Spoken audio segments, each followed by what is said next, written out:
Have you ever heard of Operation Southern Spear? It sounds like something straight out of a Hollywood action movie, but for many in Latin America, it was a terrifying reality. This was a U.S. military operation, officially part of the global war on drugs, that took place primarily in the early 2000s. The stated goal was to disrupt drug trafficking routes and dismantle cartels. But what really happened on the ground? And was it all legal? Today, we're going deep into the shadows to uncover the story of Operation Southern Spear.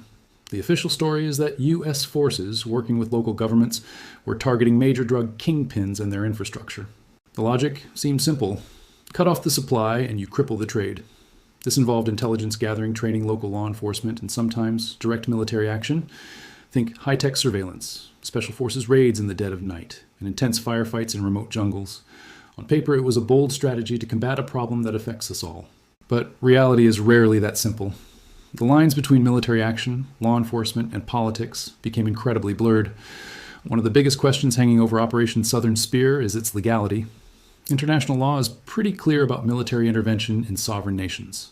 Without explicit consent from the host country or a United Nations mandate, it's a major violation. Proponents argued that these were joint operations, conducted with the full cooperation of partner governments in countries like Colombia, Peru, and Bolivia. They claimed every action was above board, a necessary step in a shared fight. However, critics, including journalists and human rights organizations, painted a very different picture. They pointed to declassified documents and whistleblower testimonies that suggested a much murkier situation. Reports surfaced of U.S. forces operating with a shocking level of autonomy, sometimes acting without the full knowledge or consent of their local counterparts. There were allegations that the rules of engagement were stretched to their limits, blurring the line between combating traffickers and waging an undeclared war. This raised a critical question. When does a war on drugs become an actual war, and who gets to decide? The legal gray area it operated in remains a subject of intense debate to this day. Now, let's talk about the most important part of this story, the human cost. When we hear about anti-drug operations, we often think about seizing illicit substances and arresting criminals. But Operation Southern Spear had a devastating impact on ordinary people. Many of the targeted regions were impoverished rural areas where farming coca, the raw material for cocaine, was the only viable way for families to survive. These weren't cartel bosses. They were farmers caught in the crossfire. Military operations, by their nature, are not surgical. Aerial fumigation of coca fields, a common tactic, destroyed not just the illicit crops, but also legal food sources like yucca and bananas, leading to food shortages and economic ruin for entire communities. The collateral damage wasn't just crops, it was people. There were numerous reports of civilian casualties, innocent people mistaken for combatants or simply caught in the wrong place at the wrong time. Entire villages were displaced, their residents fleeing the violence and instability, becoming internal refugees in their own countries. The psychological trauma inflicted on these communities, especially on children who grew up surrounded by conflict, is a wound that hasn't healed. So, did the operation even work? This is where the story gets even more complicated. In the short term, there were some high-profile successes. Major drug shipments were intercepted and a few key cartel leaders were captured or eliminated. From a purely statistical standpoint, you could argue it caused a temporary disruption. U.S. officials at the time hailed these as major victories, but look at the long-term picture. Did it stop the flow of drugs into the United States? No. Drug policy experts often talk about the balloon effect. When you squeeze one part of a balloon, the air just moves to another part. By cracking down hard in one region, the operations simply pushed cultivation and trafficking routes to neighboring areas or even different countries. The cartels proved to be incredibly resilient and adaptable. They found new routes, formed new alliances, and continued their business, often with even more violence as they fought for control of the new territories. The fundamental economics of the drug trade, high demand meeting a willing supply, were never addressed. Looking back, Operation Southern Spear serves as a powerful case study in the complexities and consequences of the war on drugs. It highlights the profound ethical dilemmas that arise when military force is used to solve what is ultimately a public health and economic issue. The strategy prioritized enforcement and eradication over development and alternative livelihoods for the poor. It questioned the sovereignty of nations and left a legacy of mistrust and trauma. Many argue that the billions of dollars spent would have been far more effective if invested in education, healthcare, and sustainable economic opportunities in these vulnerable regions. The story didn't end when the operation was officially scaled back. The instability it created in some areas allowed new, more violent groups to take hold. The focus on a military solution also diverted resources and attention from tackling the root causes of drug use and addiction back home.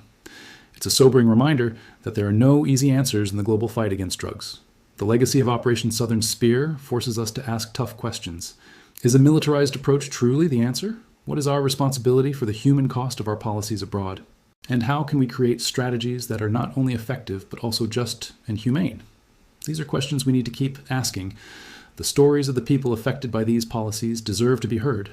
Understanding this hidden chapter of history is crucial if we hope to avoid repeating the same mistakes in the future. Thank you for watching.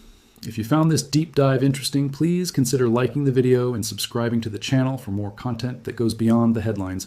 We'll see you in the next one. The international response to these operations has been notably muted, partly because most of the victims cannot be definitively identified as citizens of specific countries, and partly because the affected governments lack the military capability to challenge U.S. naval operations in international waters.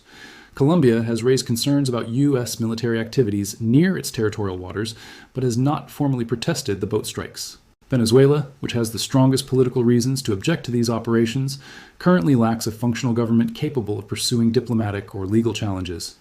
But the real significance of Operation Southern Spear extends beyond its immediate death toll or its impact on regional drug trafficking.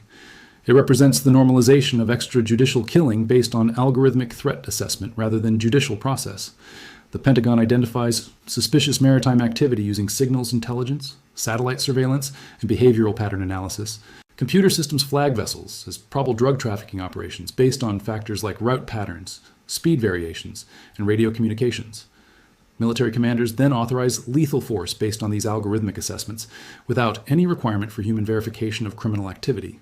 This systematic delegation of life and death decisions to automated targeting systems represents a fundamental transformation in how the United States exercises sovereign authority in international spaces. Traditional law enforcement requires evidence collection, judicial review, and due process before lethal force can be applied against suspected criminals. Operation Southern Spear has compressed this entire process into real-time targeting decisions based on computerized analysis of maritime behavior patterns. The implications of this approach extend far beyond drug interdiction in Latin American waters. If the United States can justify killing people in international waters based on algorithmic suspicion of criminal activity, other countries can adopt similar approaches to address their own security concerns. Chinese naval forces could begin targeting vessels suspected of supporting Taiwanese independence movements. Russian forces could eliminate maritime traffic suspected of supporting Ukrainian military operations. Iranian forces could attack shipping suspected of violating economic sanctions.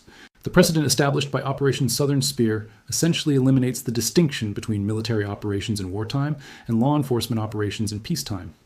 When suspicion becomes sufficient justification for immediate killing, the legal frameworks that govern international maritime activity become irrelevant. Every vessel in international waters becomes a potential target subject to summary execution based on the targeting preferences of whatever military force controls the area. The most troubling aspect of this transformation is how little public attention Operation Southern Spear has received, despite its unprecedented scope and legal implications. Major news organizations have covered individual boat strikes as isolated incidents rather than recognizing the systematic nature of the campaign. Congressional oversight has been limited to occasional questions during broader defense hearings, rather than dedicated investigation of the program, its legal foundation, and operational procedures. This lack of scrutiny suggests that the American public and political establishment have already accepted the normalization of extrajudicial killing as a routine tool of international policy. When 130 deaths can occur with minimal public debate about legal authority or operational oversight, the constraints that traditionally limited military action in peacetime have effectively disappeared. General Francis L. Donovan's appointment as commander of U.S. Southern Command in February 2026 perfectly illustrates the institutionalization of this approach. On his first day in command, Donovan authorized a boat strike that killed 2 people in the Eastern Pacific. The attack was conducted just hours after his swearing-in ceremony at the Pentagon, suggesting that immediate escalation of lethal operations was a priority directive from senior Defense Department leadership. Donovan's predecessor, Admiral Alvin Holsey, had reportedly raised concerns about the legal foundation for the boat strike campaign, and was forced into early retirement when he questioned the targeting procedures being used to identify legitimate military targets. The Pentagon's decision to replace a commander who advocated for legal compliance with one willing to authorize immediate lethal action demonstrates that Operation Southern Spear represents settled policy rather than an experimental program subject to ongoing evaluation. Friends, when we examine the broader implications of what has been happening in Caribbean and Pacific waters, since September 2025, we must recognize that Operation Southern Spear represents more than a change in drug interdiction tactics. It represents the emergence of a kill-first targeting regime that eliminates the legal and procedural constraints that have traditionally governed the use of military force against suspected criminals. The 130 people who have been killed in these operations may have been drug traffickers, they may have been fishermen, they may have been migrants attempting to reach U.S. territory. We will never know because the Pentagon has designed operational procedures that ensure these questions cannot be answered. The individuals are killed, their bodies disappear, their identities remain unknown, and their actual activities are never investigated. This systematic elimination of evidence and accountability creates an operational environment where military commanders can kill anyone whose presence in international waters they consider suspicious, confident that their targeting decisions will never be subject to judicial review or public scrutiny. When military force becomes indistinguishable from summary execution, and when summary execution becomes routine policy rather than exceptional action, the legal foundations of international order begin to collapse. The silence surrounding Operation Southern Spear may be the most ominous aspect of this entire development. When a democratic society accepts the systematic killing of anonymous individuals based on secret intelligence and algorithmic targeting, it has abandoned the principle that military force should be subject to public oversight and legal constraint. The precedent being established in Caribbean and Pacific waters will inevitably expand to other theaters of operation and other categories of suspected criminals. What happens in international waters today will happen in domestic territory tomorrow. The targeting systems being perfected against suspected narco-terrorists will be applied to suspected domestic terrorists. The rules of engagement that justify killing witnesses to eliminate operational security concerns will be applied to eliminate witnesses to other sensitive government activities. The mathematical certainty of this expansion should concern anyone who values the distinction between military operations and law enforcement activities. Once the precedent exists that suspicion justifies immediate killing, and once the institutional mechanisms exist to implement systematic killing without public oversight, the scope of legitimate targets will continue to expand until no one is safe from algorithmic assassination. The boat strikes in the Caribbean and Pacific represent a fundamental transformation in how the United States exercises power, and the implications of this transformation will define international relations for decades to come. When 130 people can be killed with no public debate about legal authority, no investigation of their actual identities, and no accountability for targeting errors, we have entered a new era where military force operates without meaningful constraint. The time to demand answers about Operation Southern Spear is now, while the program is still limited to international waters and suspected foreign criminals. Once these targeting procedures become normalized and institutionalized, reversing them will become impossible. The precedent being established today will determine whether military force remains subject to legal oversight, or whether we are transitioning to a world where algorithmic killing becomes the routine exercise of sovereign authority.